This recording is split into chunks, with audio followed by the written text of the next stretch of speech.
Hola amigos de Leyendo con Labda, ¿cómo están? Hoy les traigo un nuevo cuento aquí en el canal, un cuento larguito pero bien interesante. Este lo grabé a petición especial de mi hijo Daniel Alexander, porque ahora le gusta todo lo que tiene que ver con terror, con cosas raras. Entonces este cuento fue uno de sus favoritos y me pidió que lo hiciera. Y bueno, aquí se lo tengo. Lo tenía guardado hace rato, la verdad, y hasta ahorita me di mañas de editarlo y traerlo también para ustedes. El cuento pertenece a este libro que se llama Cuentos de Terror de H.P. Lovecraft. Este señor se llamaba Howard Philip Lovecraft y se resumió su nombre como H.P. Lovecraft. Fue un autor importante, pero curiosamente no fue reconocido en su momento. En vida no tuvo la trascendencia que tiene en este momento. Sin embargo, dio pie a toda una gama de historias que se han visto en cine, en televisión, en diferentes lados. Creó unos monstruos increíbles.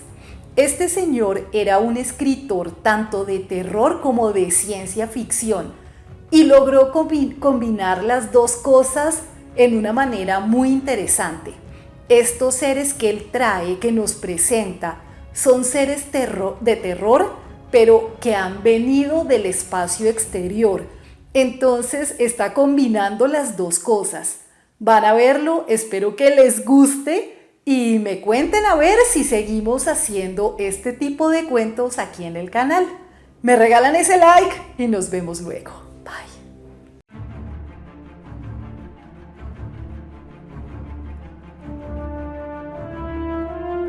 El llamado de Cthulhu. H.P. Lovecraft. Capítulo 1. El bajorrelieve de arcilla. No hay en el mundo fortuna mayor, creo, que la incapacidad de la mente humana para relacionar entre sí todo lo que hay en ella.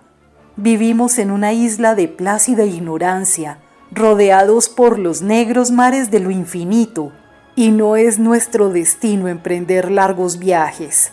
Las ciencias que siguen sus propios caminos no han causado mucho daño hasta ahora, pero algún día la unión de esos disociados conocimientos nos abrirá a la realidad y a la endeble posición que en ella ocupamos perspectivas tan terribles que enloqueceremos ante la revelación o huiremos de esa funesta luz refugiándonos en la seguridad y la paz de una nueva edad de las tinieblas.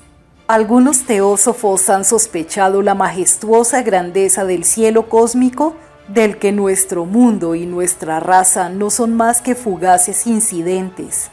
Han señalado extrañas supervivencias en términos que nos helarían la sangre si no estuvieran disfrazados por un blando optimismo, pero no son ellos los que me han dado la fugaz visión de esos dones prohibidos que me estremecen cuando pienso en ellos y me enloquecen cuando sueño con ellos. Esa visión, como toda temible visión de la verdad, surgió de una unión casual de elementos diversos. En este caso, el artículo de un viejo periódico y las notas de un profesor ya fallecido. Espero que nadie más logre llevar a cabo esta unión. Yo, por cierto, si vivo, no añadiré voluntariamente un solo eslabón a tan espantosa cadena. Creo, por otra parte, que el profesor había decidido también no revelar lo que sabía y que si no hubiera muerto repentinamente hubiera destruido sus notas. Tuve por primera vez conocimiento de este asunto en el invierno de 1926-1927, a la muerte de mi tío abuelo George Gamble Angel, profesor honorario de lenguas semíticas de la Universidad de Brown, Providence, Rhode Island. El profesor Ángel era una autoridad vastamente conocida en materia de antiguas inscripciones, y a él habían recurrido con frecuencia los conservadores de los más importantes museos. Muchos deben, por lo tanto, recordar su desaparición, acaecida a la edad de 92 años. Las oscuras razones de su muerte aumentaron aún más el interés local. El profesor había muerto mientras volvía del barco de Newport y, según afirman los testigos, luego de recibir el empellón de un marinero negro. Este había surgido de uno de los curiosos y sombríos pasajes situados en la falda abrupta de la colina que une los muelles a la casa del muerto en la calle Williams. Los médicos, incapaces de descubrir algún desorden orgánico, concluyeron luego de un perplejo cambio de opiniones que la muerte debía atribuirse a una oscura lesión del corazón, determinada por el rápido ascenso de una cuesta excesivamente empinada para un hombre de tantos años. En ese entonces no vi ningún motivo para disentir de ese diagnóstico, pero hoy tengo mis dudas, y algo más que dudas. Como heredero y ejecutor de mi tío abuelo, viudo y sin hijos, era de esperar que yo examinara sus papeles con cierta atención. Trasladé con ese propósito todos sus archivos y cajas a mi casa de Boston. El material ordenado por mí será publicado en su mayor parte por la Sociedad Norteamericana de Arqueología, pero había una caja que me pareció sumamente enigmática y sentí siempre repugnancia mostrársela a otros. Estaba cerrada y no encontré la llave hasta que se me ocurrió examinar el llavero que el profesor llevaba siempre consigo. Logré abrirla entonces, pero me encontré con otro obstáculo mayor y aún más impenetrable. ¿Qué significado podían tener ese curioso bajorrelieve de arcilla y esas notas, fragmentos y recortes de viejos periódicos? ¿Se había convertido mi tío en sus últimos años en un devoto de las más superficiales imposturas? Resolví buscar al excéntrico escultor que había alterado la paz mental del anciano. El bajorrelieve era un rectángulo tosco de 2 centímetros de espesor y de unos 30 o 40 centímetros cuadrados de superficie, indudablemente de origen moderno. Los dibujos, sin embargo, no eran nada modernos, ni por su atmósfera ni por su sugestión, pues aunque las rarezas del cubismo y el futurismo sean numerosas y extravagantes, no suelen reproducir esta críptica regularidad de la escritura prehistórica. Y la mayor parte de los dibujos parecía ser ciertamente alguna especie de escritura. A pesar de mi familiaridad con los papeles y colecciones de mi tío, no logré identificarla, ni sospechar siquiera alguna remota relación. Sobre esos supuestos jeroglíficos había una figura de carácter evidentemente representativo, aunque la ejecución impresionista impedía comprender su naturaleza.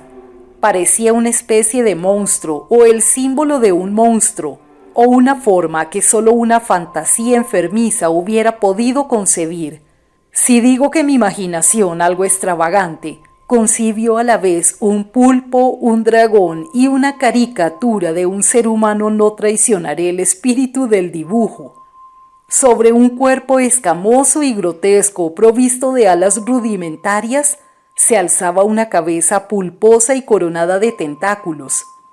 Pero era el contorno general lo que la hacía más particularmente horrible. Detrás de la figura se embozaba una arquitectura ciclópea. Las notas que acompañaban a este curioso objeto, además de unos recortes de periódicos, habían sido escritas por el profesor mismo y no tenían pretensiones literarias. El documento en apariencia más importante estaba encabezado por las palabras «El culto de Cthulhu», escritas cuidadosamente en caracteres de imprenta para evitar todo error en la lectura de un nombre tan desconocido. El manuscrito se dividía en 2 secciones. La primera tenía el siguiente título: 1925, Sueño y obra onírica de H.A. Wilcox, calle Thomas 7, Providence, R.I. Y la segunda, informe del inspector John R. Legrace, calle Binville 121, New Orleans, a la Sociedad Norteamericana de Arqueología 1928. Notas del mismo profesor Webb. Las otras notas manuscritas eran todas muy breves. relatos de sueños curiosos de diferentes personas, o citas de libros y revistas teosóficos, principalmente La Atlántida y la Lemuria Perdida de W. Scott Elliot, y el resto comentarios acerca de la supervivencia de las sociedades y cultos secretos, con referencia a pasajes de tratados mitológicos y antropológicos, como La Rama Dorada de Fraser y El culto de las brujas en Europa Occidental de la señorita Murray. Los recortes de periódico aludían principalmente a casos de alienación mental y a crisis de demencia colectiva en la primavera de 1925. La primera parte del manuscrito principal relataba una historia muy curiosa. Parece que el 1 de marzo de 1925, un joven delgado, moreno, de aspecto neurótico y presa de una gran excitación, había visitado al profesor Ángel con el singular bajorrelieve de arcilla, entonces todavía fresco y húmedo. En su tarjeta se leía el nombre de Henry Anthony Wilcox, y mi tío había reconocido en él al hijo menor de una excelente familia con la que estaba ligeramente relacionado. Wilcox, que desde hacía un tiempo estudiaba dibujo en la Escuela de Bellas Artes de Rhode Island, y quien vivía en el Hotel Fleur de Lis muy cerca de esta institución. Era un joven precoz de ingenio indudable, pero muy excéntrico. Desde su infancia había llamado la atención por las historias y sueños extraños que se complacía en relatar. Se denominaba a sí mismo físicamente hipersensitivo, pero la gente seria de la vieja ciudad comercial lo consideraba simplemente raro. No había frecuentado nunca los de su propia clase y poco a poco había ido retirándose de toda actividad social. Actualmente solo era conocido por algunos estetas de otras ciudades. La Asociación Artística de Providence, deseosa de preservar su conservadurismo, lo había desahuciado. En aquella visita, decía el manuscrito, el escultor había pedido bruscamente la ayuda de los conocimientos arqueológicos de su huésped para identificar los jeroglíficos. El joven hablaba de un modo pomposo y descuidado que impedía simpatizar con él. Mi tío le respondió con sequedad, pues la evidente edad de la tableta excluía toda posible relación con las ciencias arqueológicas. La réplica del joven Wilcox, que impresionó bastante a mi tío como para que la reprodujera palabra por palabra, tuvo ese énfasis poético que caracterizaba sin duda su conversación habitual. «Es nueva, es cierto», le dijo, «pues la hice anoche mientras soñaba con extrañas ciudades, y los sueños son más viejos que la cavilosa Tiro, la contemplativa Esfinge, o Babilonia guarnecida de jardines». Y comenzó a narrar una historia desordenada que de pronto despertó en mi tío un recuerdo. El anciano se mostró febrilmente interesado. La noche anterior había habido un leve temblor de tierra, el más violento de los que había sacudido Nueva Inglaterra en estos últimos años, que había afectado terriblemente la imaginación de Wilcox. Ya en la cama y por primera vez en su vida, había visto en sueños unas ciudades ciclópeas de enormes bloques de piedra y gigantescos y siniestros monolitos de un horror latente que exudaban un limo verdoso. Muros y pilares estaban cubiertos de jeroglíficos, y de las profundidades de la tierra, de algún punto indeterminado, surgía una voz que no era tal, sino más bien una sensación confusa que solo la fantasía podía traducir en esa unión de letras casi imposibles. Cthulhu Fatang. Esta mezcla de letras fue la llave del recuerdo que ejercitó y perturbó al profesor Ángel.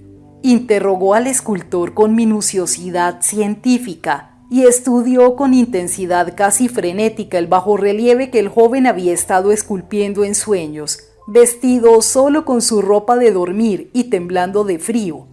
Mi tío culpó a su avanzada edad, dijo Wilcox más tarde, de no poder reconocer con rapidez los jeroglíficos y el dibujo. Muchas de sus preguntas le parecieron un poco fuera de lugar a su visitante, especialmente aquellas que trataban de relacionar a este último con sociedades y cultos extraños. y Wilcox no pudo entender por qué mi tío le prometió repetidamente guardar silencio si admitía ser miembro de una de las tan innumerables sectas paganas o místicas. Cuando el profesor quedó al fin convencido de que Wilcox ignoraba de verdad toda doctrina o cultos secretos, le suplicó que no dejara de informarle acerca de sus sueños. Este pedido dio sus frutos, pues a partir de esa primera entrevista el manuscrito menciona las visitas cotidianas del joven y la descripción de sorprendentes visiones nocturnas, cuyo tema principal era siempre unas construcciones ciclópeas de piedra, húmedas y oscuras, y una voz o inteligencia subterránea que gritaba una y otra vez en enigmáticos y sensibles impactos algo indescriptible. Los dos sonidos que se repetían con más frecuencia eran los representados por las palabras Cthulhu R'lyeh. El 23 de marzo, continuaba el manuscrito, Wilcox faltó a la cita. Una investigación realizada en el hotel reveló que había sido atacado por una fiebre de origen desconocido y que lo habían llevado a la casa de sus padres en la calle Waterman. Se había puesto a gritar en medio de la noche, despertando a varios artistas que vivían en el mismo hotel, y desde entonces había pasado alternativamente de la inconsciencia al delirio. Mi tío telefoneó enseguida a la familia y desde ese momento siguió de cerca el caso, yendo a menudo a la oficina del Dr. Tovey en Thayer Street, médico de cabecera del joven. La mente febril de Wilcox alimentaba aparentemente extrañas imágenes. El doctor se estremeció al recordarlas. No solo incluían una repetición de los sueños anteriores, sino también una criatura gigantesca de varios kilómetros de altura que caminaba o se movía pesadamente. Wilcox nunca lo describía en todos sus detalles, pero las pocas e incoherentes palabras que recordaba el Dr. Tovey convencieron al profesor de que aquel era el monstruo que el joven había intentado representar. Cuando Wilcox se refería a su obra, añadió el doctor, caía enseguida e invariablemente en una especie de letargo. Cosa rara, pues su temperamento no estaba nunca por encima de lo normal. Sin embargo, su estado se parecía más al de una fiebre violenta que al de un desorden del cerebro. A las 3 de la tarde del 2 de abril la enfermedad cesó de pronto. Wilcox se sentó en la cama asombrado de encontrarse en la casa de sus padres e ignorando totalmente lo que había ocurrido en sus sueños o en la realidad desde el 22 de marzo. Como el médico declaró que estaba curado, a los 3 días volvió a su hotel, pero ya no le fue de ninguna utilidad al profesor Ángel. Junto con su enfermedad se habían desvanecido todos aquellos sueños, y luego de oír durante una semana los relatos inútiles e irrelevantes de unas muy comunes visiones, mi tío dejó de anotar los pensamientos nocturnos del artista. Aquí terminaba la primera parte del manuscrito, pero las abundantes notas invitaban de veras a la reflexión. Solo el escepticismo inveterado que informaba entonces mi filosofía puede explicar mi persistente desconfianza.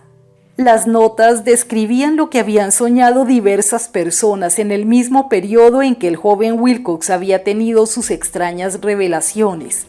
Aparentemente mi tío había organizado rápidamente una vasta encuesta entre casi todos aquellos a quienes podía interrogar sin parecer impertinente, pidiendo que le contaran sus sueños y le comunicaran las fechas de todas sus visiones notables.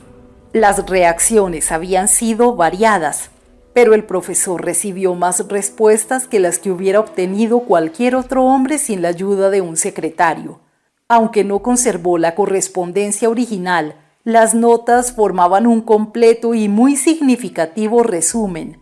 La aristocracia y los hombres de negocios, la tradicional sal de tierra de Nueva Inglaterra, dieron un resultado casi completamente negativo, aunque hubo algunos casos de informes de impresiones nocturnas, siempre entre el 13 de marzo y el 2 de abril, periodo de delirio del joven escultor.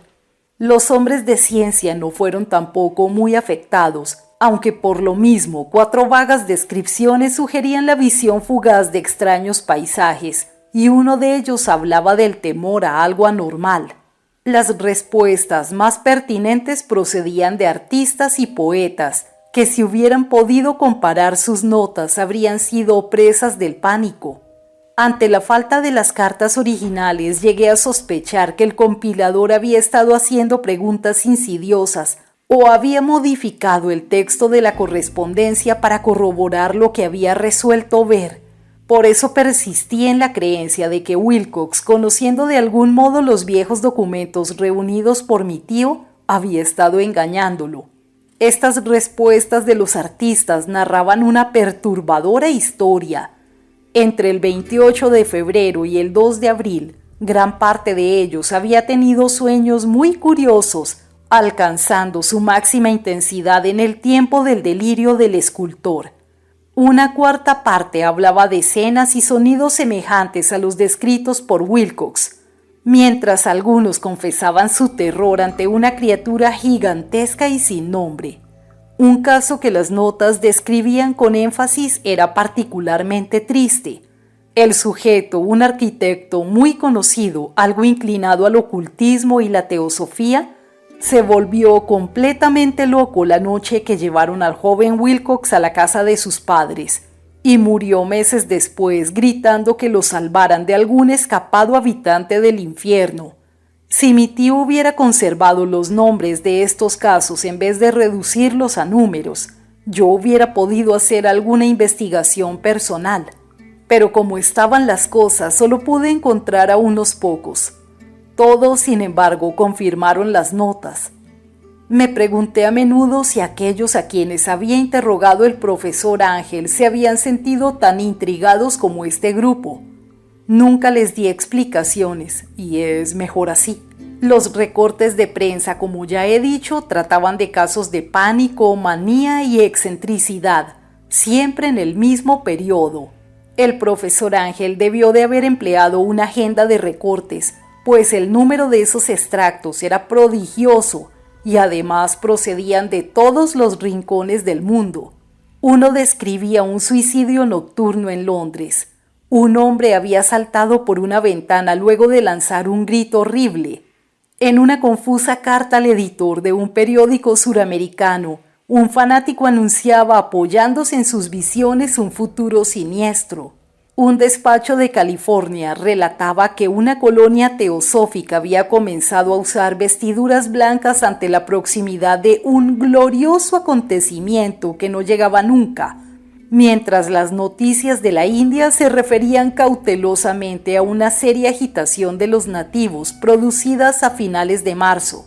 Las orgías vudúes se habían multiplicado en Haití y en África se había hablado de unos cantos misteriosos. Los oficiales norteamericanos radicados en Filipinas habían tenido ciertas dificultades con algunas tribus, y en la noche del 22 de marzo los policías de Nueva York habían sido molestados por levantinos histéricos. Confusos rumores recorrieron también el oeste de Irlanda, en tanto un pintor llamado Ardois Bonnot exhibió en 1926 en el Salón de Primavera de París un blasfemo paisaje de sueño. En los asilos de alienados los desórdenes fueron tan numerosos que solo un milagro logró impedir que el cuerpo médico advirtiera curiosas semejanzas y sacara apresuradas conclusiones. Una rara colección de recortes, de veras. Apenas concibo hoy el crudo racionalismo con que los hice a un lado, pero quedé convencido de que el joven Wilcox había tenido noticias de unos sucesos anteriores mencionados por el profesor. Capítulo 2. El informe del inspector Legreis. Los sucesos anteriores por los que mi tío diera tanta importancia al sueño del escultor y al bajorrelieve eran el tema de la segunda mitad del largo manuscrito. Ya una vez, parecía, el profesor Ángel había visto los odiosos contornos del monstruo anónimo, había meditado sobre los desconocidos jeroglíficos y había oído las sílabas que solo la palabra Cthulhu podía traducir. Todo esto en circunstancias tan sobrecogedoras que no es raro que persiguiera al joven Wilcox con preguntas y ruegos. Esta experiencia anterior había ocurrido 17 años antes, en 1908, mientras la Sociedad Norteamericana de Arqueología celebraba su consejo anual en San Luis. El profesor Ángel, por su autoridad y sus méritos, había desempeñado un papel importante en todas las deliberaciones, y a él se acercaron varios profanos que aprovechaban la oportunidad de la convocatoria para hacer preguntas y plantear problemas. El jefe de ese grupo no tardó en convertirse en centro de atracción de todo el Congreso.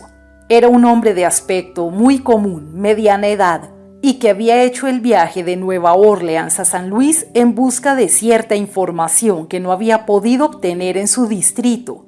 Se llamaba John Raymond Legrace y era inspector de policía. Traía consigo el objetivo de su viaje, una estatuilla de piedra repugnante y grotesca, muy antigua aparentemente, cuyo origen no había logrado determinar. No debe creerse que el inspector Legrace se interesara por la arqueología.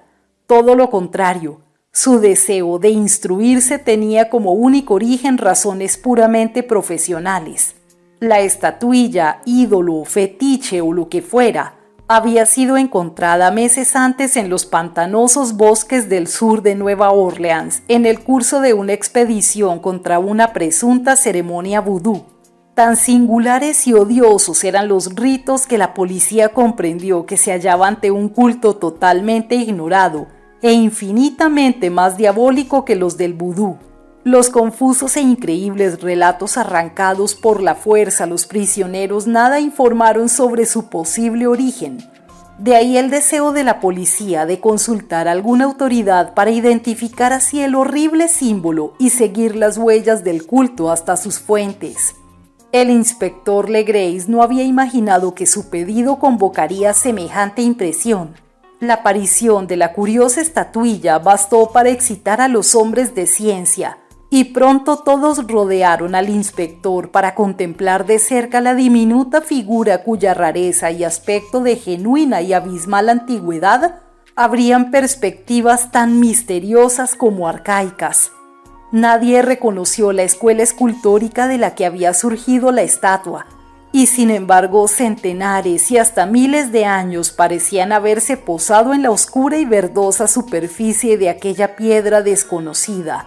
La figura que los miembros del Congreso pasaron de mano en mano para estudiarla con más minuciosidad medía de unos 20 a 25 centímetros de altura y estaba finamente labrada. Representaba un monstruo de contornos vagamente antropoides, pero con una cabeza de pulpo cuyo rostro era una masa de tentáculos, un cuerpo escamoso que sugería cierta elasticidad, 4 extremidades dotadas de garras enormes y un par de alas largas y estrechas en la espalda. Esta criatura, que exhalaba una malignidad antinatural, parecía ser de una pesada corpulencia y estaba sentada en un pedestal o bloque rectangular, cubierto de indescriptibles caracteres. Las puntas de las alas rozaban el borde posterior del bloque. El asiento ocupaba el centro, mientras que las garras largas y curvas de las plegadas extremidades hacían el borde anterior y descendían hasta un cuarto de la altura del pedestal. La cabeza de cefalópodo se inclinaba hacia el dorso de las garras enormes que apretaban las elevadas rodillas. El conjunto daba una impresión de vida anormal, más sutilmente terrorífico a causa de la imposibilidad de establecer su origen. Su vasta, pavorosa e incalculable edad era innegable. No obstante, nada permitía relacionarlo con algún tipo de arte de los comienzos de la civilización. El material de la estatua encerraba otro misterio. No había nada parecido en la geología o la mineralogía a aquella pieza jabonosa, verdinegra, de estrías doradas o iridiscentes. Los caracteres de la base eran igualmente desconcertantes, y a pesar de que representaba la mitad de las autoridades mundiales en esta esfera, ninguno de los integrantes del Congreso pudo descubrir el más remoto parentesco lingüístico. Tanto la figura como el material pertenecían a algo increíblemente lejano, totalmente distinto de la humanidad que conocemos. Algo sugería de un modo terrible antiguos y profanos ciclos en los que nuestro mundo y nuestras concepciones no habían participado.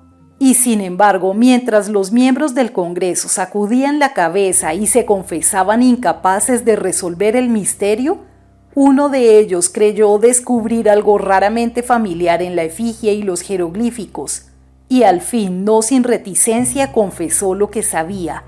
Este hombre era el hoy desaparecido William Channing Webb, profesor de antropología de la Universidad de Princeton y explorador de bastante renombre. 48 años antes, el profesor Webb había recorrido Groenlandia e Islandia en busca de ciertas inscripciones rúnicas que hasta ese entonces no había podido descubrir. En la costa occidental de Groenlandia se había encontrado con una tribu degenerada de esquimales cuya religión, un culto demoníaco curioso, lo había impresionado sobremanera por su faz deliberadamente sanguinaria y repulsiva. Era aquella una fe que los otros esquimales ignoraban casi del todo y a la que se referían estremeciéndose.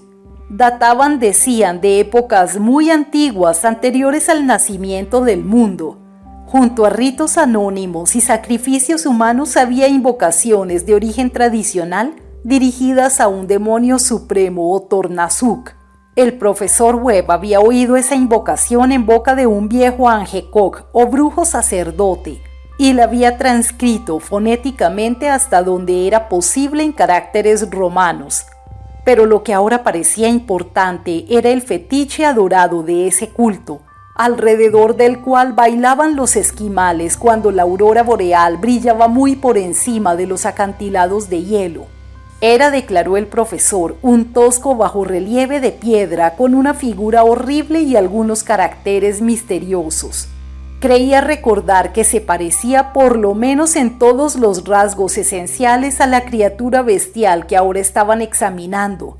Este relato, recibido con asombro y sorpresa por los miembros del Congreso, pareció excitar al inspector Legrace, que abrumó al profesor con preguntas. Habiendo copiado una invocación recitada por uno de los oficiantes del pantano, rogó al profesor Webb que tratara de recordar las sílabas recogidas en Groenlandia. Siguió una comparación exhaustiva de todos los detalles y un instante de sombrío silencio cuando el profesor y el detective convinieron en la virtual identidad de las frases. He aquí, en sustancia, la división de las palabras fue establecida de acuerdo con las pausas tradicionales observadas por los oficiantes, lo que el brujo esquimal y los sacerdotes de Luisiana habían cantado a sus ídolos. Panglu Moglu Naf, Cthulhu Ralieg Ugag Nag Futang. Legrace había tenido más suerte que el profesor Webb, pues varios prisioneros le habían revelado el sentido de esas palabras. Era algo así: en su casa de R'lyeh el fallecido Cthulhu espera soñando. Y entonces, respondiendo a un ruego general, el inspector relató minuciosamente su experiencia con los fieles del pantano. Veo ahora que mi tío dio gran importancia a esta historia. Tenía cierto parecido con las ensoñaciones más extravagantes de los teósofos y los creadores de mitos, y revelaba una asombrosa imaginación de carácter cósmico que nadie hubiera esperado entre parias y vagabundos. El 1 de noviembre de 1907, la policía de Nueva Orleans había recibido un alarmado mensaje de la región pantanosa del sur. Los colonos, gente primitiva pero de buen natural, descendientes en su mayor parte de Lafite, eran presas del pánico a causa de algo desconocido que había invadido la región durante la noche. Se trataba en apariencia de un culto vudú, pero de una especie más terrible que todo lo que ellos conocían. Desde que el malévolo tam-tam había comenzado a sonar incesantemente en aquellos bosques oscuros donde nadie osaba aventurarse, habían desaparecido varias mujeres y niños. Se habían oído gritos irracionales, chillidos desgarradores y cantos lúgubres, y unas llamas diabólicas habían bailado en la espesura. Los vecinos, añadía el aterrorizado mensajero, no podían soportarlo. En las primeras horas de la tarde, 20 policías partieron en 2 carricoches y un automóvil guiados por el tembloroso colono. Cuando el camino se hizo intransitable, abandonaron los vehículos y durante varios kilómetros chapotearon en silencio a través de los espesos bosques de cipreses, donde nunca penetraba el sol del día. Raíces tortuosas y nudos malignos de musgo español retardaban la marcha, y de vez en cuando una pila de piedras húmedas o los fragmentos de una pared en ruinas hacían más depresiva aquella atmósfera que los árboles deformados y las colonias de hongos contribuían a crear. Al fin apareció un miserable conjunto de chozas, y los histéricos colonos corrieron a agruparse alrededor de las vacilantes linternas. El apagado golpeteo de los tam-tams se oía débilmente a lo lejos, y la brisa traía muy de cuando en cuando un chillido que helaba la sangre. Un resplandor rojizo parecía filtrarse por entre el follaje pálido, más allá de las interminables avenidas de la noche selvática. A pesar de su repugnancia a quedarse nuevamente solos, todos los habitantes del lugar se negaron a avanzar un solo paso hacia la escena del culto maldito, de modo que el inspector Legreis y sus 19 colegas tuvieron que aventurarse sin guías por aquellas negras arcadas de horror, donde ninguno de ellos había puesto el pie. La región en que ahora entraba la policía tenía tradicionalmente muy mala fama, y en su mayor parte no había sido explorada por hombres blancos. Algunas leyendas se referían a un lago secreto en que vivía una colosal e informe criatura, algo parecido a un pólipo y de ojos fosforescentes, y según los colonos, unos demonios de alas de murciélago salían a medianoche de sus cavernas para adorar al monstruo. Afirmaban que éste estaba allí desde antes que la salle, de los indios y aún de las bestias y pájaros del bosque. Era una verdadera pesadilla y verlo significaba la muerte. Pero se aparecía en sueños a los hombres y eso bastaba para que estos se mantuvieran alejados. La orgía vudú se desarrollaba en los límites extremos del área aborrecida, pero aún así el emplazamiento era bastante malo, y eso quizá había aterrorizado a los colonos más que los chillidos o incidentes. Solo la poesía o la locura podían haber reproducido los ruidos que oyeron los hombres de Legreis mientras atravesaban lentamente el sombrío pantano, acercándose a la luz rojiza y a los apagados tam-tams. Hay una cualidad vocal propia de las bestias, y nada más terrible que oír una de ellas cuando el órgano de donde proviene debería emitir otra. Una furia animal y una licencia orgiástica se exacerbaban allí, hasta alcanzar alturas demoníacas con gritos y aullidos extáticos que reverberaban en los bosques tenebrosos, como ráfagas pestilentes surgidas de los abismos del infierno. De vez en cuando cesaban los gritos y lo que parecía un coro de voces roncas entonaba la odiosa melopea. Pinglui magnaf kutulu rilie guanaj fatang. Por fin los hombres llegaron a un sitio donde el bosque era menos denso y se encontraron de pronto en el lugar mismo de la escena. 4 trastabillaron, un quinto perdió el conocimiento y otros 2 lanzaron un grito de horror que por suerte fue pagado por el tumulto salvaje de la orgía. Legreis roció con agua pantanosa el rostro del hombre desvanecido, y luego todos contemplaron el espectáculo fascinados por el horror. En un claro natural del pantano se alzaba una isla verde de tal vez un acre de extensión, desprovista de árboles y bastante seca. Allí saltaba y se retorcía una horda de anormalidades humanas más indescriptibles que cualquiera de las que hubiera podido pintar un cime o una angárola. Sin ropas, esta híbrida muchedumbre bramaba, rugía y se contorsionaba alrededor de una hoguera circular. De vez en cuando se abrían las cortinas de fuego y se podía distinguir en el centro un bloque de granito de unos 2,5 metros de alto, en cuya cima, incongruente por su pequeñez, se alzaba la funesta estatuilla. En 10 cadalzos instalados a intervalos regulares en un ancho círculo que rodeaba la hoguera con el monolito como centro, Colgaban con la cabeza hacia abajo los cuerpos extrañamente mutilados de los desaparecidos colonos. Dentro de este círculo saltaba y rugía el anillo de fieles, moviéndose de izquierda a derecha en una bacanal interminable entre el círculo de cadáveres y el círculo de fuego. Pudo haber sido solo la imaginación o un simple eco, pero uno de los hombres, un impresionable español, creyó oír que las invocaciones eran seguidas por respuestas antifonales que procedían de un lejano y sombrío lugar, situado en lo más profundo de aquel bosque de leyenda. Este hombre, Joseph de Gálvez, a quien más tarde encontré e interrogué, era desbordantemente imaginativo. Llegó a decir que había oído el débil golpear de unas grandes alas y que había vislumbrado unos ojos luminosos y una enorme masa blanca detrás de los árboles más lejanos, pero creo que estaba demasiado influido por las supersticiones locales. La inactividad de los hombres paralizados fue comparativamente de poca duración. El deber venció pronto todas las dudas y aunque los celebrantes debían de llegar al centenar, la policía, confiada en sus armas de fuego, irrumpió en medio de la horda. Durante 5 minutos el caos y el tumulto fueron indescriptibles.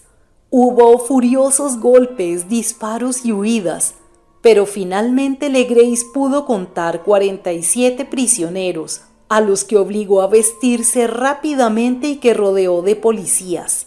5 de los celebrantes habían muerto, y otros 2 muy malheridos fueron transportados por sus cómplices en improvisadas parihuelas. La imagen del monolito fue sacada con todo cuidado y llevada por Legreis. Examinados en el cuartel de la policía luego de un viaje agotador, los prisioneros resultaron ser mestizos de muy baja realea y mentalmente débiles. Eran en su mayor parte marineros y había algunos negros y mulatos procedentes casi todos de las islas de Cabo Verde, que daban un cierto matiz vudú a aquel culto heterogéneo, pero no se necesitaron muchas preguntas para comprobar que se trataba de algo más antiguo y profundo que un fetichismo africano. Aunque degradados e ignorantes, los prisioneros se mantuvieron fieles con sorprendente consistencia a la idea central de su aborrecible culto. Adoraban, dijeron, a los grandes antiguos que eran muy anteriores al hombre y que habían llegado al joven mundo desde el cielo. Esos antiguos se habían retirado ahora al interior de la tierra y al fondo del mar, pero sus cadáveres se habían comunicado en sueños con el primer hombre, quien inventó un culto que nunca había muerto. Este era ese culto, y los prisioneros dijeron que había existido siempre y que siempre existiría, ocultándose en lejanías desiertas y lugares retirados hasta que el gran sacerdote Cthulhu saliera de su sombría morada en la ciudad submarina de R'lyeh para reinar otra vez sobre el planeta. Algún día vendría cuando los astros ocuparan una determinada posición y el culto secreto estaría allí esperándolo. Mientras tanto, no podían decir nada más. Se trataba de un secreto que ni la tortura podría arrancarles. La humanidad no era lo único consciente en la tierra, pues había otras formas que emergían de la sombra para visitar a sus escasos fieles. Pero estas no eran los grandes antiguos. Ningún ser humano había visto a los antiguos. El ídolo de piedra representaba al gran Cthulhu, pero nadie podía decir si los otros eran o no como él.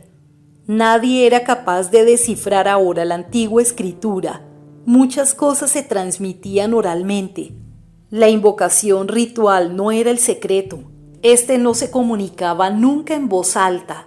El canto significaba: en su casa de R'lyeh, el fallecido Cthulhu espera soñando. Solo 2 de los prisioneros fueron juzgados bastante cuerdos y se les ahorcó.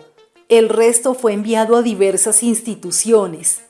Todos negaron haber participado en los crímenes rituales y afirmaron que los culpables de aquellas muertes eran los alas negras que habían venido hasta ellos desde un refugio inmemorial en el bosque encantado.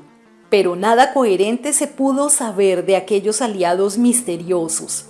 Lo que la policía logró obtener salió en su mayor parte de un viejísimo mestizo llamado Castro, quien afirmaba haber tocado puertos distantes y hablado con los jefes inmortales del culto en las montañas de China.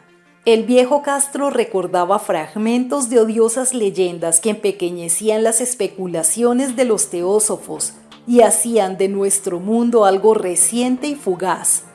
En siglos muy lejanos otros seres habían gobernado la tierra, habían vivido en grandes ciudades y los vestigios podían encontrarse aún, le habían dicho a Castro los inmortales de China, en unas piedras ciclópeas de algunas islas del Pacífico. Habían muerto muchísimo antes de la aparición del hombre, pero había artes que podrían revivirlos cuando los astros volvieran a ocupar su justa posición en los cielos de la eternidad. Estos seres indudablemente procedían de las estrellas y habían traído sus imágenes con ellos. Estos grandes antiguos, continuó Castro, no eran de carne y hueso. Tenían forma, ¿no lo probaba acaso esta imagen estelar? Pero esa forma no era material. Cuando las estrellas eran propicias iban de mundo en mundo a través del cielo, pero cuando eran desfavorables no podían vivir. Pero aunque ya no vivieran, no habían muerto en realidad. Yacían todos en casas de piedra en la gran ciudad de R'lyeh, preservada por los sortilegios del gran Cthulhu para el día que las estrellas y la tierra pudieran recibir su gloriosa resurrección. Pero en esa época alguna fuerza exterior debía ayudar a la liberación de sus cuerpos. Los conjuros que impedían que se descompusieran evitaban también que se movieran, y los antiguos tenían que concentrarse con yacer y pensar en la oscuridad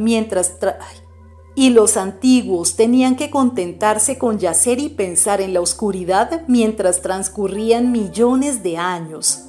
Conocían todo lo que ocurría en el mundo, pues su lenguaje consistía en la transmisión del pensamiento. En ese mismo instante hablaban en sus tumbas. Cuando luego de un caos infinito aparecieron los primeros hombres, los grandes antiguos hablaron a los más sensibles moldeándoles los sueños. Aquellos primeros hombres, murmuró Castro, establecieron el culto con que se adoraba a los ídolos de los grandes antiguos. Ídolos traídos de estrellas oscuras en una época infinitamente remota. Ese culto no moriría hasta que las estrellas volvieran a ser favorables. Los sacerdotes sacarían entonces al gran Cthulhu de su tumba para que reviviera sus vasallos y volviera a asumir su reinado en la tierra.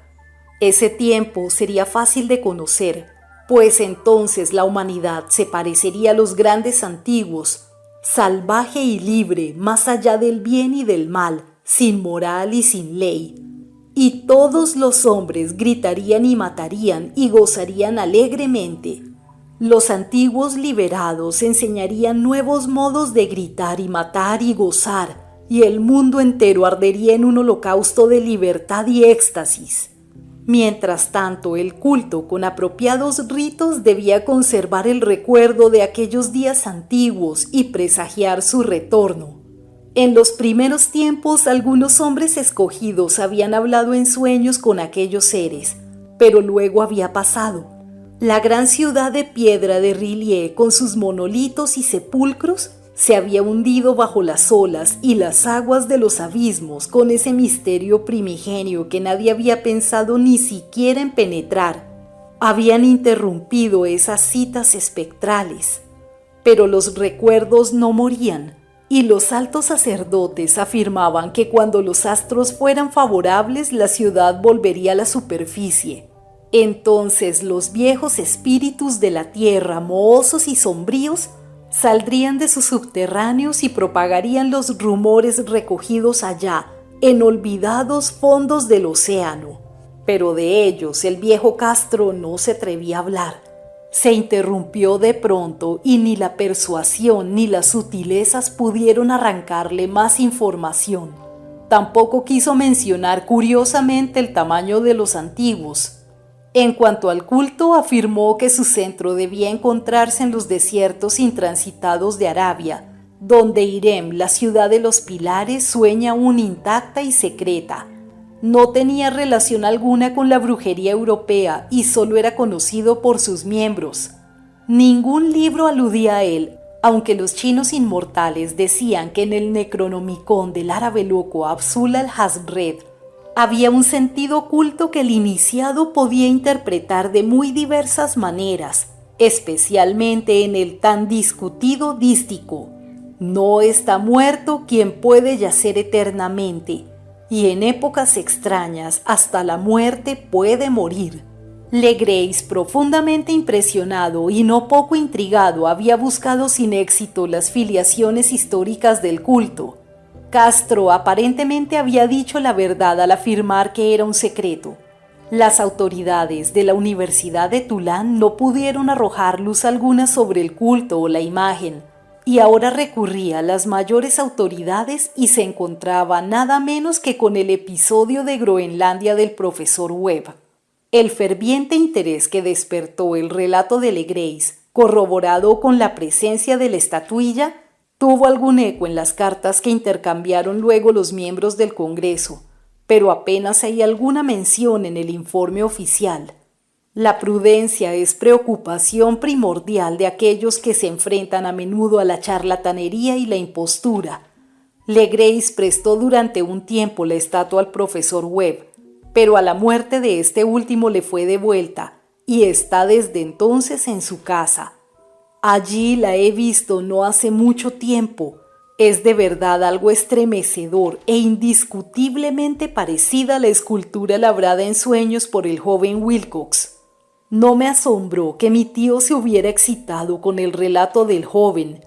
¿Qué pudo pensar al saber, ya enterado de la información recogida por Legreis, que un joven sensible no solo había soñado la figura y los jeroglíficos de las imágenes del pantano y de Groenlandia, sino que también había oído en sueños 3 de las palabras de la fórmula repetida por los maestros de Luisiana y los diabólicos esquimales? Era natural que el profesor Ángel hubiera iniciado instantáneamente una minuciosa investigación, aunque yo en mi fuero interno sospechaba que el joven Wilcox había oído hablar del culto y había inventado una serie de sueños para acrecentar el misterio ante los ojos de mi tío. El relato de los otros sueños y los recortes coleccionados por el profesor parecían corroborar la historia del joven, pero mi bien fundado racionalismo y la total extravagancia del asunto me llevaron a adoptar las conclusiones que consideré más razonables, de modo que luego de estudiar otra vez el manuscrito y comparar las notas teosóficas y antropológicas con la descripción del culto que había hecho Legreis, viajé a Providence para ver al escultor e increparle el haberse burlado de tal modo de un sabio anciano. Wilcox vivía aún solo en el Fleur de Lis de la calle Thomas, desagradable imitación victoriana de la arquitectura bretona del siglo XVII. La fachada de estuco del hotel lucía ostentosamente entre las encantadoras casas coloniales y a la sombra del más hermoso campanario georgiano que pudiera verse en Norteamérica. Encontré a Wilcox en sus habitaciones, sumido en su labor, y comprendí enseguida por las piezas que lo rodeaban que su genio era profundo y auténtico. Creo que durante un tiempo Wilcox figurará entre los grandes decadentes, pues ha cristalizado en arcilla y reflejará un día en el mármol esas pesadillas y fantasías evocadas en prosa por Arthur Machen y que Clark Ashton Smith ha hecho visibles en versos y pinturas. Moreno, frágil y de aspecto un poco descuidado, Wilcox se volvió lánguidamente y sin dejar su silla me preguntó qué deseaba.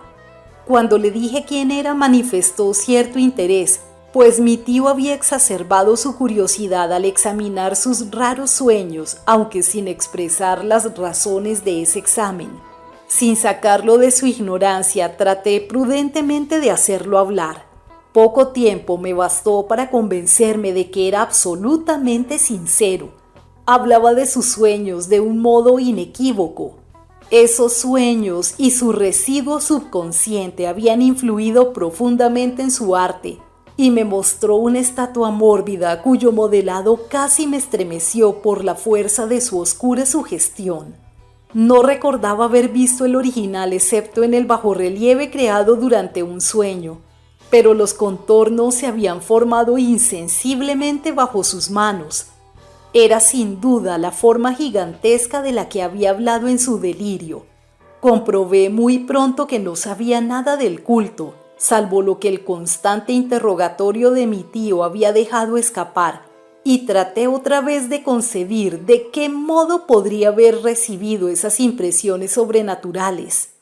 Hablaba de sus sueños de un modo extrañamente poético, haciéndome ver con terrible claridad la ciudad ciclópea de piedra verde y musgosa, cuya geometría, añadió curiosamente, era totalmente errónea, y oí otra vez con un temor expectante el subterráneo llamado mental, Cthulhu Fatang, Cthulhu Fatang. Esas palabras figuraban en la terrible invocación que evocaba el sueño vigilia de Cthulhu en su bóveda de piedra de Rillié, y a pesar de mis racionales ideas me sentí profundamente perturbado. Indudablemente Wilcox había oído hablar casualmente del culto, y lo había olvidado enseguida en la masa de las lecturas y concepciones igualmente fantásticas.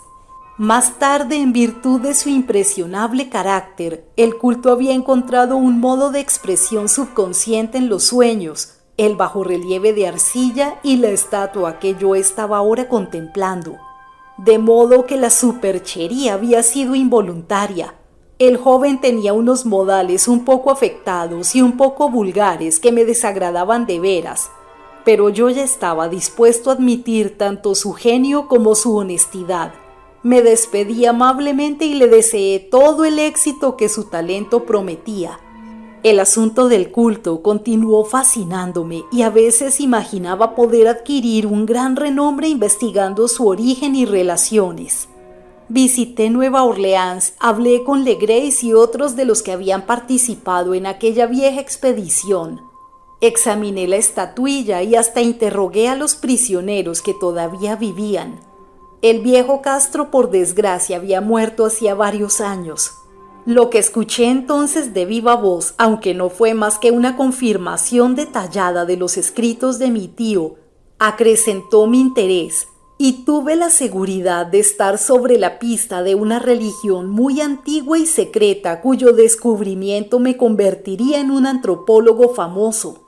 Mi actitud era aún entonces absolutamente materialista, como aún quisiera que lo fuera, y por una inexplicable perversidad mental rechacé la coincidencia de los sueños y los recortes coleccionados por el profesor Ángel. Hubo algo, sin embargo, que comencé a sospechar y que ahora creo saber. La muerte de mi tío no fue nada natural. Cayó al suelo en la colina, en una de las estrechas callejuelas que partían de unos muelles donde abundaban los mestizos extranjeros, luego del descuidado empujón de un marinero de tez oscura. Yo no había olvidado que los oficiales de Luisiana se distinguían por la mezcla de sangres y sus intereses marinos, y no me hubiera sorprendido conocer la existencia de agujas venenosas y métodos criminales secretos tan faltos de piedad como aquellas creencias y ritos misteriosos. Legrais y sus hombres, es cierto, no habían sido molestados, pero en Noruega acababa de morir un marino que veía cosas. ¿No pudieron haber llegado a oídos siniestros las investigaciones realizadas por mi tío luego de encontrarse con el escultor? Creo que hoy el profesor Ángel murió porque sabía o quería saber demasiado. Es posible que me espere un fin semejante, pues yo también he aprendido mucho. Capítulo 3. La locura del mar. Si el cielo decidiera algún día acordarme un insigne favor, borraría totalmente de mi memoria el descubrimiento que hice por simple casualidad al echar un vistazo a una hoja de periódico que recubría un estante. Era un viejo número del Boletín de Sídney del 18 de abril de 1925, con el cual no hubiera podido dar en mi vida cotidiana. Había pasado inadvertido hasta para la agencia de recortes que había estado coleccionando ávidamente durante esa época materiales para mi tío. Había yo casi abandonado mis investigaciones acerca de lo que el profesor llamaba el culto de Cthulhu y me encontraba de visita en casa de un docto amigo de Paterson, New Jersey, conservador de museo local y mineralogista de renombre. Examinando un día los ejemplares de reserva amontonados en desorden en los estantes de una de las salas del fondo del museo, mi mirada se detuvo en la rara ilustración de uno de los periódicos extendido bajo las piedras. Era el boletín de Sydney que he mencionado. Mi amigo tenía corresponsales en todos los países extranjeros imaginables. La imagen era una fotografía en sepia de una odiosa estatuilla de piedra casi igual a la que Legrace había encontrado en el pantano. Despojé vivamente a la hoja de su precioso contenido. Leí el artículo con cuidado y lamenté su brevedad. Lo que sugería, sin embargo, era de suma importancia para mi ya vacilante búsqueda. Arranqué cuidadosamente la noticia con el propósito de ponerme enseguida en acción. He aquí el contenido. Misterioso barco a la deriva rescatado en alta mar. El Vigilant arribó remolcando a un yate neozelandés armado. Un muerto y un sobreviviente a bordo. Relatan combates furiosos y muertes en alta mar. Marinero rescatado se niega a dar detalles de la misteriosa experiencia. Ídolo extraño hallado en su poder. Se iniciará una investigación. El carguero Vigilant de la compañía Morrison, procedentes de Valparaíso, arribó esta mañana a su puesto de amarre en la bahía de Darling remolcando el yate Aller de Dunedin número 2 con serias averías, pero dotado aún de poderoso armamento. El yate fue avistado el 12 de abril a los 34 grados 21 minutos de latitud sur y a los 152 grados 17 minutos longitud oeste, con un muerto y un sobreviviente a bordo. El Vigilant dejó Valparaíso el 25 de marzo y el 2 de abril fue alejado considerablemente de su curso en dirección sur por excepcionales tormentas y enormes olas. El 12 de abril avistó el buque a la deriva.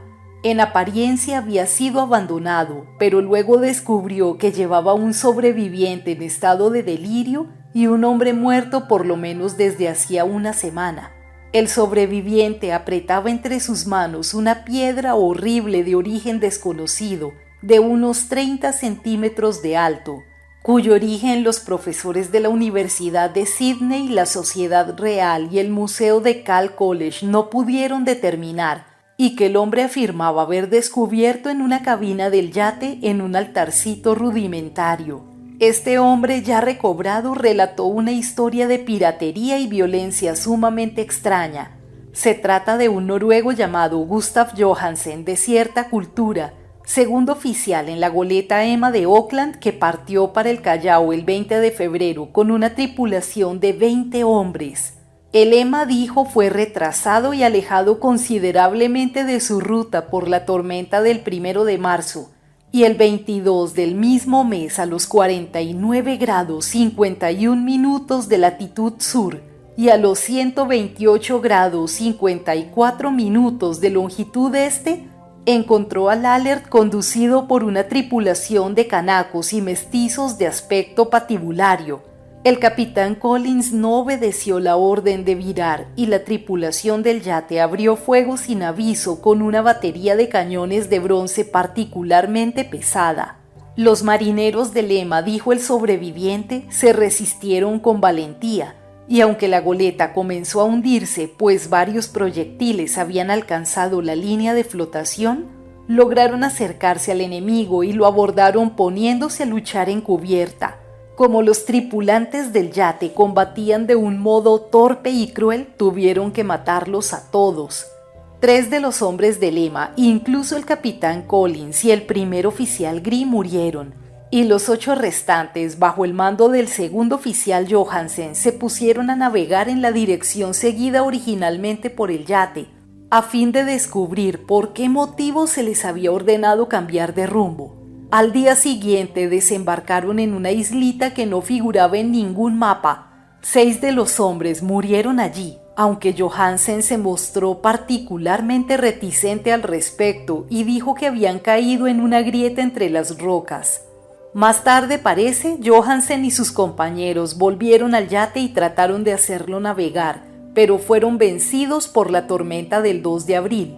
Desde ese día hasta el 12 de abril, fecha en que fue recogido por el Vigilant, Johansen no recuerda nada, ni siquiera cuándo murió su compañero William Briden. La muerte no se debió aparentemente a otra causa que a privaciones. Cables procedentes de Dunedin informan que el Alert era muy conocido como barco de carga y tenía muy mala reputación. Pertenecía a un curioso grupo de mestizos cuyas frecuentes incursiones nocturnas a los bosques atraían no poca curiosidad.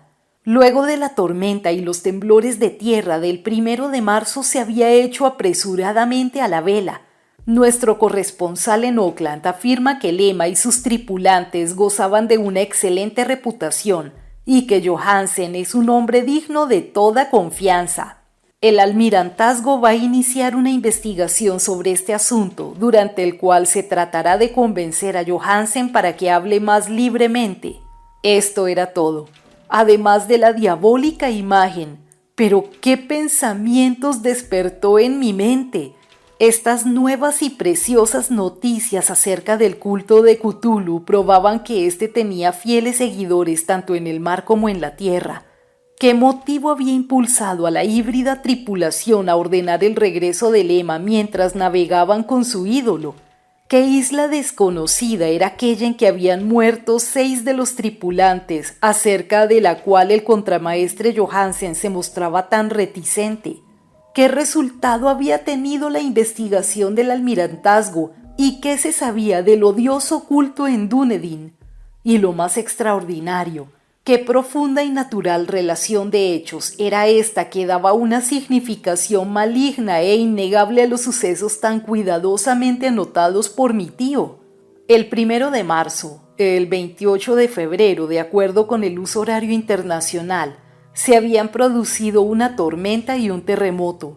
El Alert y su mal encarada tripulación había dejado rápidamente Dunedin como obedeciendo un imperioso llamado, y en el otro extremo de la tierra poetas y artistas habían comenzado a soñar con una ciclópea ciudad submarina, mientras un joven escultor moldeaba en sueños la forma del terrible Cthulhu. El 23 de marzo la tripulación de Lema desembarcaba en una isla desconocida, perdiendo allí 6 hombres, y en esa misma fecha los sueños de algunas personas alcanzaron su mayor intensidad y se oscurecieron con el terror de un monstruo maligno y gigantesco, mientras un arquitecto se volvía loco y un escultor caía presa del delirio. ¿Y qué pensar de esa tormenta del 2 de abril? Fecha en que cesaron todos los sueños de la ciudad sumergida, y Wilcox salió indemne de aquella fiebre extraña? ¿Qué pensar igualmente de aquellas alusiones del viejo Castro a los antiguos venidos de las estrellas y a su reino próximo, y a su culto y a su gobierno de los sueños? Estaba balanceándome en el borde de un abismo de horrores cósmicos insoportables para un ser humano. En todo caso, no afectaron sino a la mente, pues el 2 de abril puso término de algún modo a la monstruosa amenaza que había sitiado el alma de los hombres. Aquella tarde, luego de haber pasado el día enviando telegramas y haciendo urgentes preparativos, me despedí de mi huésped y tomé un tren para San Francisco. En menos de un mes llegué a Dunedin, donde sin embargo descubrí que se sabía muy poco de los extraños miembros del culto que habían vivido en las posadas marineras. El vagabundeo en los muelles era un asunto demasiado común y no valía la pena mencionarlo, pero algo oí acerca de una expedición terrestre realizada por estos mestizos, durante la cual se escuchó el débil golpear de unos tambores y se vio un fuego rojo en las colinas lejanas. En Auckland me enteré de que Johansen había vuelto a Sydney, donde acababa de sometérsele a un inútil interrogatorio con el pelo totalmente cano, y que luego de vender su casita en la calle West había regresado con su mujer a su viejo hogar en Oslo. De su aventura no dijo a sus amigos más de lo que ya sabían los oficiales del almirantazgo, y todo lo que pudieron hacer fue darme una nueva dirección. Volví entonces a Sydney y hablé sin éxito con gente de mar y miembros de la corte. Vi el Alert en Circular Quay en la bahía de Sydney, pero nada me reveló su casco. La imagen en cuclillas de cabeza de pulpo, cuerpo de dragón, alas escamosas y pedestal con jeroglíficos se conservaba en el Museo de Hyde Park. La examiné con cuidado y descubrí que estaba exquisitamente labrada y tenía el mismo profundo misterio, terrible antigüedad y sobrenatural rareza de material que el ejemplar más pequeño de Legrace. Para los geólogos, me dijo el conservador del museo, la estatua era un enigma monstruoso y juraban que no había en el mundo una roca parecida. Recordé estremeciéndose lo que había dicho el viejo Castro a Legrace a propósito de los primeros grandes antiguos. Vinieron de las estrellas y trajeron consigo sus imágenes. Profundamente perturbado, resolví visitar al oficial Johansen en Oslo. Llegué a Londres, me embarqué enseguida para la capital de Noruega, y un día de otoño eché pie a tierra en un limpio desembarcadero a la sombra de Egberg. La casa de Johansen, descubrí, estaba situada en la ciudad vieja del rey Harald Hardrada, que había conservado el nombre de Oslo durante los siglos en que la ciudad principal adoptara el nombre de Cristianía. Hice el corto viaje en un taxi y golpeé con el corazón tembloroso la puerta de una casa vieja y limpia de frente enyesado. Salió a recibirme una mujer de cara triste, vestida de negro, quien me comunicó en un inglés vacilante que Gustav Johansen no pertenecía ya a este mundo. No había sobrevivido mucho a su regreso, pues su aventura marina de 1925 le había destrozado la salud. La mujer no sabía más que el público, pero Johansen había dejado un largo manuscrito que trataba asuntos técnicos, escrito en inglés con una intención manifiesta de que su esposa no lo entendiera. Mientras paseaba por una callejuela cerca del muelle de Gothenburg, un atado de viejos periódicos salido de la ventana de un altillo lo golpeó y lo hizo caer. 2 marineros indios lo ayudaron enseguida a levantarse, pero el hombre murió antes de que llegara la ambulancia. Los médicos, incapaces de precisar la causa del deceso, lo habían atribuido a un malestar del corazón y a un debilitamiento general. Sentí entonces que un oscuro terror que no me abandonaría hasta que a mí también me fuera acordado el eterno reposo, accidentalmente o por otro motivo, me traspasaba los huesos. Habiendo persuadido a la viuda de que mi conocimiento de esos asuntos técnicos me autorizaban a poseer el manuscrito, me llevé el documento y comencé a leerlo en el barco que conducía a Londres. Era un relato simple, desordenado, un diario de mar redactado de memoria en que se intentaba recoger día a día aquel último y terrible viaje. No lo transcribiré literalmente a causa de sus oscuridades y redundancias, pero mi resumen bastará para explicar por qué el rumor de las aguas contra los costados del buque se me hizo tan intolerable que tuve que taponarme los oídos. Johansen, gracias a Dios, no lo sabía todo, aunque vio la ciudad y el monstruo. Pero yo ya no podré dormir en paz mientras recuerde el horror que espera emboscado al otro lado de la vida, en el tiempo y el espacio, y aquellas malditas criaturas que vinieron de los astros más antiguos y que sueñan en las profundidades del mar, conocidas y favorecidas por un culto de pesadilla decidido a lanzarlas sobre nuestro planeta cada vez que algún terremoto vuelva a elevar la monstruosa ciudad de piedra al aire y la luz del sol. El viaje de Johansen había comenzado tal como lo declarara él mismo ante el almirantazgo. El Emma había dejado Auckland en lastre el 20 de febrero y sintió todo el impacto de esa tempestad posterior al terremoto que arrancó a los abismos marinos el horror que pobló los sueños de los hombres. Recobrada la calma, el buque navegó favorablemente hasta encontrarse con el Alert el 22 de marzo, y sentí la pena del oficial al describir el bombardeo y el hundimiento de su nave. De los mestizos del yate, Johansen hablaba con un horror realmente significativo. Había algo abominable en ellos que hacía que su destrucción pareciera casi un deber, y Johansen se sorprende ante la acusación de crueldad que contra él y sus compañeros hizo la corte.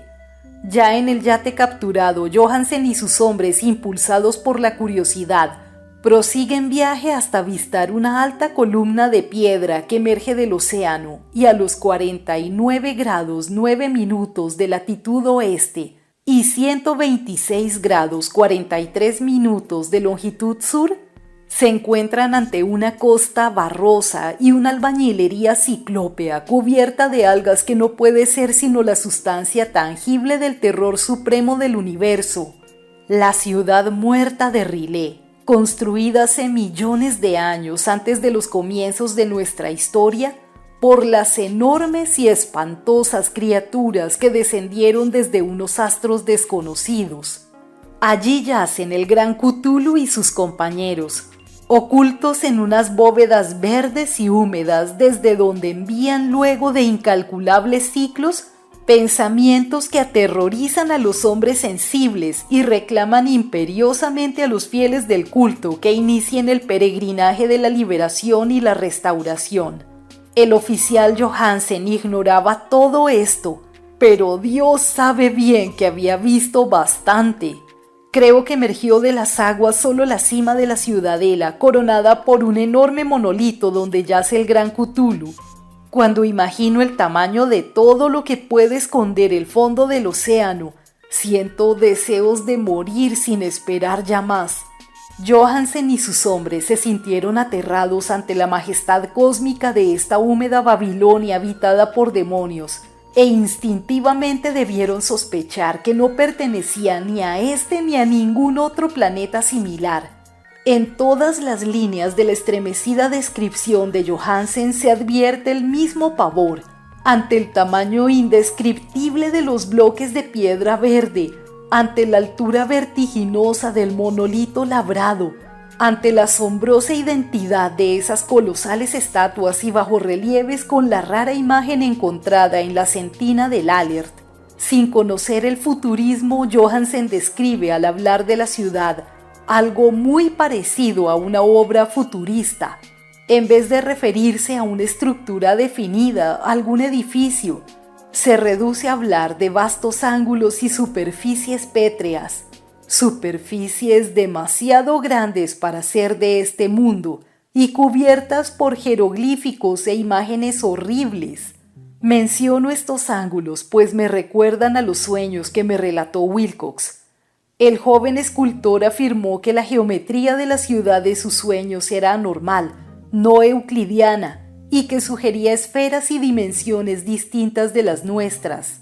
Ahora un marino ilustrado tenía ante la terrible realidad la misma impresión. Johansen y sus hombres desembarcaron en la playa de esta monstruosa acrópolis y se treparon, resbalando por los titánicos y musgosos escalones que ningún ser humano hubiera podido edificar. El mismo sol parecía deformado cuando se lo miraba a través de las miasmas polarizadas que emanaban de esta perversión submarina. Una amenaza tortuosa acechaba esos ángulos desconcertantes donde una segunda mirada descubría una concavidad donde se había creído ver la convexidad. Todos los exploradores, aún antes de ver algo definido, salvo las rocas, los musgos y las algas, se sintieron presas de un indefinible terror. Todos habían escapado si no hubieran temido la burla de los otros, y solo de mala gana decidieron buscar, vanamente como comprendieron más tarde, algo que sirviera de recuerdo. Rodríguez el portugués fue el primero en llegar a la base del monolito y les gritó a los otros lo que acababa de descubrir. Poco más tarde los hombres contemplaron curiosamente una enorme puerta de piedra labrada con el ya familiar bajorrelieve del pulpo dragón. Se parecía, dice Johansen, a la enorme puerta de un granero.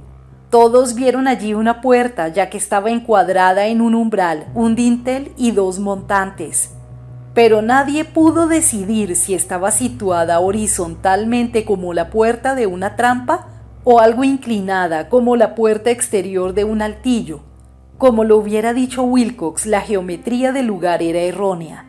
Uno no podía estar seguro de que el mar y el suelo fueran horizontales, de modo que la posición relativa de todo el resto parecía variar fantásticamente. Briden presionó sobre la piedra en diversos sitios sin resultado. Luego Donovan palpó con delicadeza los bordes, apretando separadamente cada punto. Subió con lentitud a lo largo de la grotesca moldura de piedra. Puede decirse que subió si se admite que la puerta no era al fin y al cabo horizontal, y los hombres se preguntaron cómo una puerta podía ser tan enorme.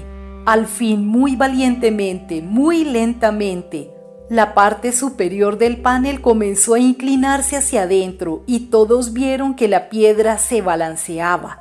Donovan se deslizó o trepó de algún modo a lo largo de uno de los montantes, y los hombres se pusieron a observar el curioso retroceso de la monstruosa puerta. En este fantástico mundo de deformaciones prismáticas, la piedra se desplazaba normalmente en diagonal, despreciando todas las leyes de la materia y la perspectiva. La abertura mostraba una oscuridad casi material. Estas paredes tenían realmente una cualidad positiva, pues ocultaban algunas partes de las paredes interiores que debían ser visibles. Al fin surgió de aquella cárcel milenaria algo así como una humareda que oscureció la luz del sol mientras se elevaba hacia el cielo, empequeñecido y arrogado con la ayuda de sus alas membranosas. El olor que salía de aquellos abismos recién abiertos era insoportable, y Hawkins, que tenía el oído fino, creyó oír allá abajo un sonido chapoteante e inmundo. Todos escucharon, y todos escuchaban aún cuando el monstruo se hizo visible, babeando y apretando su inmensidad verde y gelatinosa a través de la tenebrosa abertura, hasta elevarse pesadamente en el aire corrompido de aquella ciudad de pesadilla. La letra del pobre Johansen es apenas inteligible en esta parte. De los 6 hombres que nunca llegaron al barco, cree que 2 murieron simplemente de miedo en aquel instante maldito. El monstruo estaba más allá de toda posible descripción. No hay lenguaje aplicable a ese abismo de horror inmemorial, a esa pavorosa contradicción de todas las leyes de la materia, la fuerza y el orden cósmicos. Una montaña que caminaba. Dios, puede extrañar que en el otro lado de la tierra enloqueciera un gran arquitecto y que en aquel telepático instante la fiebre devorara al pobre Wilcox. El monstruo de los ídolos, el verde y viscoso demonio venido de otros astros, había despertado para reclamar sus derechos. Las estrellas eran otra vez favorables, y lo que un viejo culto no había podido lograr por su voluntad, un puñado de inocentes marineros lo hacía por accidente. Luego de millones y millones de años, el gran Cthulhu era libre otra vez. 3 hombres fueron barridos por aquellas patas membranosas antes de que nadie tuviera tiempo de volverse. Que descansen en paz si es que hay algún descanso en el universo. Eran Donovan, Guerrera y Angstrom. Parker resbaló mientras los otros 3 sobrevivientes se precipitaban frenéticamente en un escenario infinito de rocas verdosas. Johansen jura que fue absorbido hacia arriba por un ángulo que no debía estar allí, un ángulo agudo que se había comportado como si fuera obtuso, de modo que solo Briden y Johansen llegaron al bote y se dirigieron desesperadamente hasta el Alert mientras la montañosa monstruosidad descendía por los escalones de piedra resbaladiza y se detenía titubeando a orillas del agua. Las calderas habían quedado funcionando a pesar de que todos habían bajado a tierra, y bastaron pocos segundos de frenéticas corridas entre ruedas y motores para poner en marcha el Alert. Lentamente, entre los horrores distorsionados de esa escena indescriptible, la hélice comenzó a golpear las aguas. Mientras tanto, en la costa mortal, sobre aquellas construcciones que no eran de este mundo, el monstruo gigantesco venido de las estrellas emitía gritos inarticulados, como Polifemo al maldecir el veloz navío de Ulises. Enseguida, con más audacia que los cíclopes de la leyenda, el gran Cthulhu penetró en las aguas e inició la persecución con golpes que levantaron enormes olas. Briden volvió la vista y enloqueció. Desde entonces rió a intervalos hasta que la muerte lo alcanzó en su cabina, mientras Johansen vagaba delirando de un lado a otro. Pero Johansen no había abandonado la partida. Comprendió que el monstruo alcanzaría seguramente el Alert antes de que la presión llegara al máximo. Resolvió intentar algo desesperado. Acelerando los motores, subió rápidamente a la cubierta e hizo girar el timón.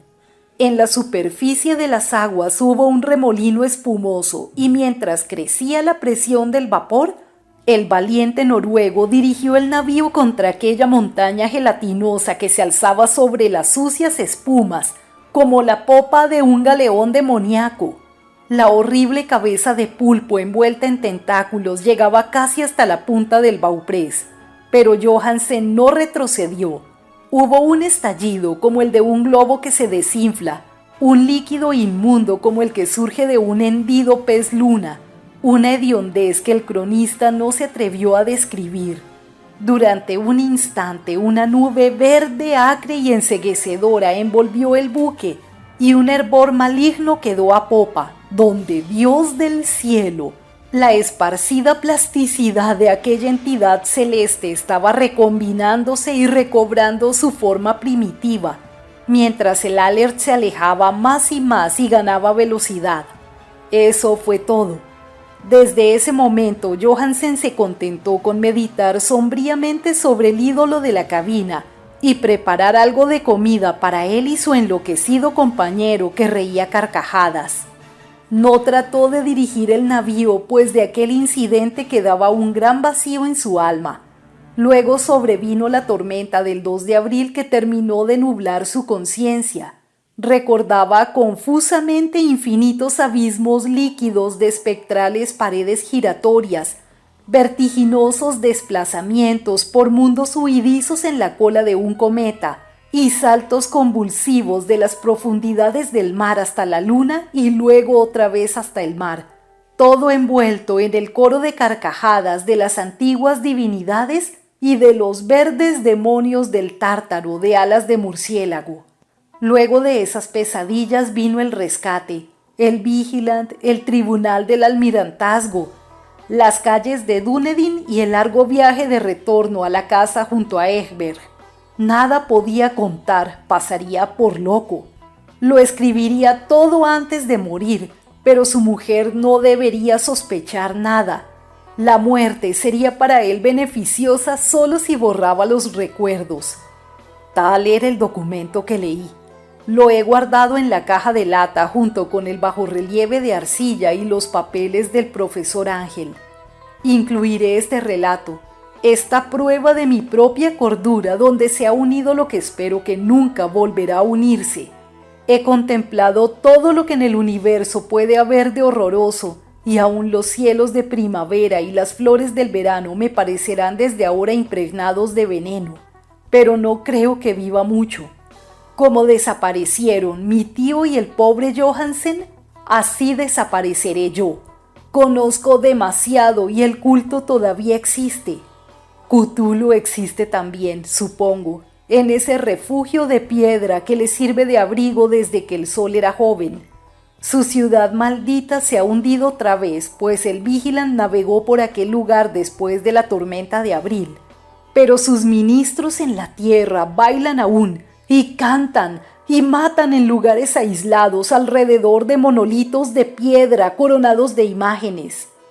Cthulhu tuvo que haber sido atrapado por los abismos submarinos, pues si no el mundo gritaría ahora de horror. ¿Quién conoce el fin?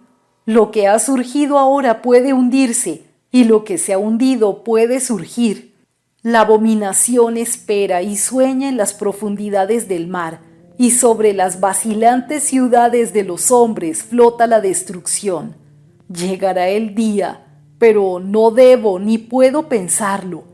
Ruego que si no sobrevivo a este manuscrito, mis ejecutores testamentarios cuiden de que la prudencia sea mayor que la audacia e impidan que caiga bajo otros ojos.